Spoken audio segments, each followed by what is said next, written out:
How does water move through the ground and interact with sediments and rock?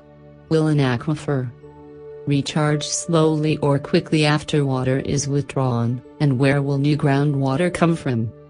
These questions are central for communities that need adequate drinking water, farmers tending crops and livestock, and engineers working to keep water supplies free of contaminants. For example, the 1986 trial recounted in the book and movie A Civil Action focused on town drinking wells in Woburn, Massachusetts, that were polluted with industrial chemicals suspected of causing cancer among residents. Plaintiffs asserted, and an investigation by the Environmental Protection Agency ultimately confirmed, that chemicals dumped by several local businesses had flowed through groundwater to the underlying aquifer and contaminated the well. The pore structure of soils, sediment, and rock is a central influence on groundwater movement. Hydrologists quantify this influence primarily in terms of porosity, the proportion of total volume that is occupied by voids, like the spaces within a pile of marbles. Porosity is not a direct function of the size of soil grains. The porosity of a pile of basketballs is the same as a pile of marbles. Porosity tends to be larger and well sorted sediments where the grain sizes are uniform, and smaller in mixed soils where smaller grains fill the voids between larger grains.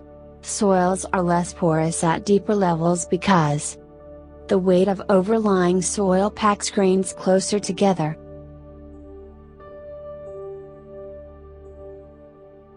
Two, permeability, how readily the medium transmits water, based on the size and shape of its pore spaces and how interconnected its pores are. Materials with high porosity and high permeability, such as sand, gravel, sandstone, fractured rock, and basalt, produce good aquifers. Low permeable rocks and sediments that impede groundwater flow include granite, shale, and clay.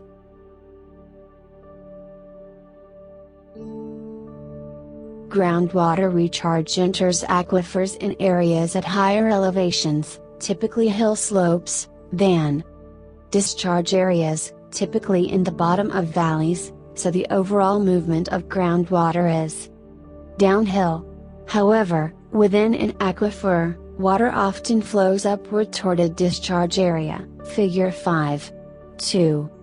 Understand and map the complex patterns of groundwater flow. Hydrogeologists use a quantity called the hydraulic head.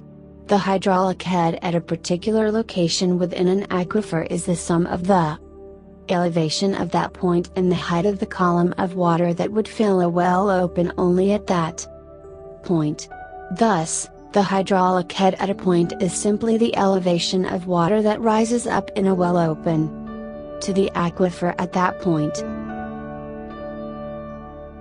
The height of water within the well is not the same as the distance to the water table. If the aquifer is under pressure, or artesian, this height may be much greater than the distance to the water table. Thus the hydraulic head is the combination of two potentials, mechanical potential due to elevation, like a ball at the top of a ramp, and pressure potential, like air compressed in a balloon. Because these are usually the only two significant potentials driving groundwater flow, groundwater will flow from high to low hydraulic head. This theory works in the same way that electrical potential, voltage, drives electrical flow and thermal potential, temperature, drives heat conduction. Like these other fluxes, groundwater flux between 2 points is simply proportional to the difference in potential, hydraulic head, and also to the permeability of the medium through which flow is taking place. These proportionalities are expressed in the fundamental equation for flow through porous media, known as Darcy's law. The gradient in hydraulic potential may drive groundwater flow downward, upward, or horizontally. Hydrogeologists collect water levels measured in wells to map hydraulic potential in aquifers. These maps can then be combined with permeability maps to determine the pattern in which groundwater flows throughout the aquifer.